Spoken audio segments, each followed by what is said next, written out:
આપણી આસપાસ નજર કરીએ તો દરેક જીવ નાનામાં નાનો કે મોટામાં મોટો અસ્તિત્વ માટે એક લડાઈ લડી રહ્યો છે. પણ આ લડાઈ જીતવા માટે એ કઈ અદ્ભુત વ્યૂહરચનાઓ વાપરે છે?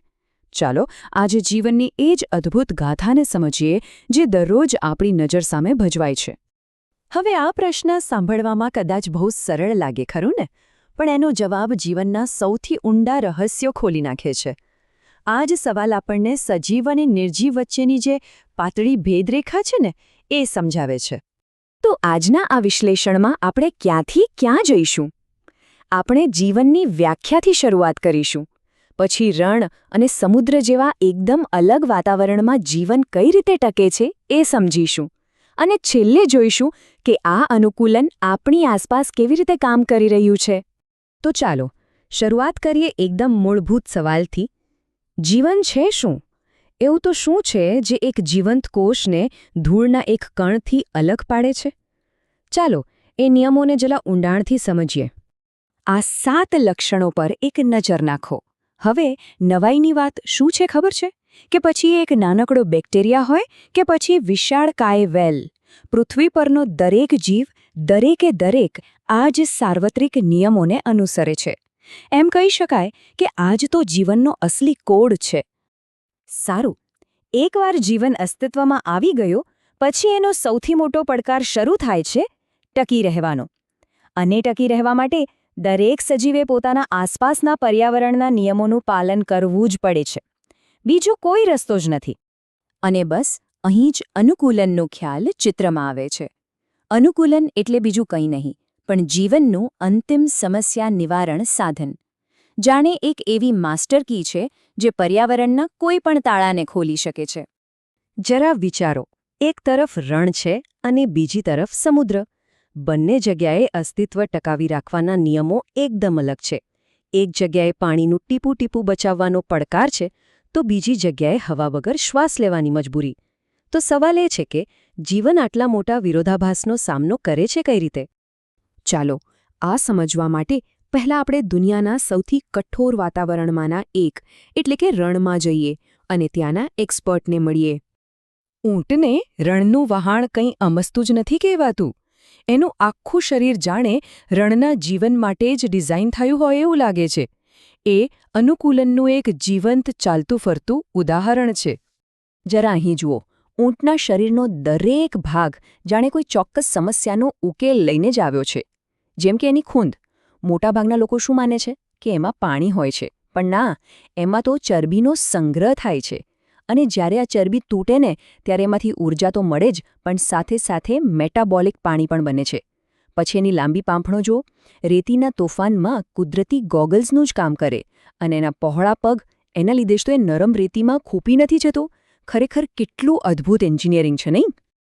ચાલો હવે રણની એ ગરમ રેતીમાંથી સીધા સમુદ્રના ઊંડા અને ઠંડા પાણીમાં ડૂબકી મારીએ. અહીંયા જીવનના નિયમો બિલકુલ બદલાઈ જાય છે. વિચારો, એવી દુનિયા જ્યાં હવા નથી, પ્રકાશ ઓછો છે અને ચારે બાજુથી પ્રચંડ દબાણ છે. આવા પડકારોનો સામનો કરવા માટે માછલીઓએ જે અનુકૂલન સાધ્યું છે ને, એ સમજવું ખરેખર ખૂબ જ રસપ્રદ છે. માછલીઓ ફેફસાથી શ્વાસ નથી લેતી. એની પાસે ઝાલર એટલે કે ગિલ્સ હોય છે. અને આ ઝાલર પાણીમાંથી લગભગ 80% જેટલો ઓક્સિજન ખેંચી શકે છે, જે આપણા ફેફસા કરતાં ઘણું વધારે કાર્યક્ષમ છે. એનું ધારારેખીય શરીર પાણીને ચીરીને આગળ વધવામાં મદદ કરે છે અને ફિન્સ જાણે સ્ટીયરિંગ વ્હીલનું કામ કરે છે. આ એક સંપૂર્ણપણે અલગ જ પ્રકારનું એન્જિનિયરિંગ છે. તો કહેવાનો મતલબ શું છે? એ જ કે ઊંટના જે અનુકૂલનો છે એ માછલી માટે તદ્દન નકામા છે અને માછલીના અનુકૂલનો ઊંટ માટે ઘાતક સાબિત થઈ શકે. મતલબ કે અનુકૂલન હંમેશા પર્યાવરણ વિશિષ્ટ જ હોય છે. પણ એક મિનિટ, અનુકૂલન કંઈ ફક્ત રણ અને સમુદ્ર જેવા આત્યંતિક વાતાવરણમાં જ નથી જોવા મળતું. હકીકતમાં તે આપણી આસપાસ દરેક જગ્યાએ સતત થઈ રહ્યું છે. ભલે તે જમીન પર ચાલતું કોઈ પ્રાણી હોય, હવામાં ઉડતું પક્ષી હોય કે પછી પાણીમાં તરતી માછલી, દરેક જીવે પોતપોતાના ક્ષેત્રના નિયમો બરાબર શીખી લીધા છે. કહી શકાય કે દરેક પર્યાવરણના પોતાના ચેમ્પિયન્સ હોય છે. અને હા, આ નિયમ ફક્ત પ્રાણીઓ માટે જ નથી. વનસ્પતિઓ પણ અનુકૂલનની માસ્ટર છે. રણમાં પાણી બચાવતા થોરથી લઈને પાણીની સપાટી પર તરીને સૂર્યપ્રકાશ મેળવતી જલોદભેદ વનસ્પતિઓ સુધી દરેકની જીતવાની પોતાની એક અલગ રીત છે. તો સવાલ એ છે કે આ બધું થાય છે કેવી રીતે? વેલ, એ એક સતત ચાલતી પ્રક્રિયા છે. સૌથી પહેલાં પર્યાવરણ એક પડકાર ઊભો કરે છે. પછી સજીવોમાં કુદરતી રીતે જ વિવિધતા હોય છે. હવે જે સજીવોના લક્ષણો તે પડકારનો સામનો કરવા માટે વધુ સારા હોય તે ટકી રહે છે અને પ્રજનન કરે છે. અને ધીમે ધીમે પેઢી દર પેઢી આ ઉપયોગી લક્ષણો આખી વસ્તીમાં ફેલાઈ જાય છે. બસ આ જ છે અનુકૂલનનો સાર. તો આ સમગ્ર વિશ્લેષણનો જો સાર કાઢીએ તો એ છે કે અનુકૂલન એ માત્ર ટકી રહેવાની કોઈ યુક્તિ નથી.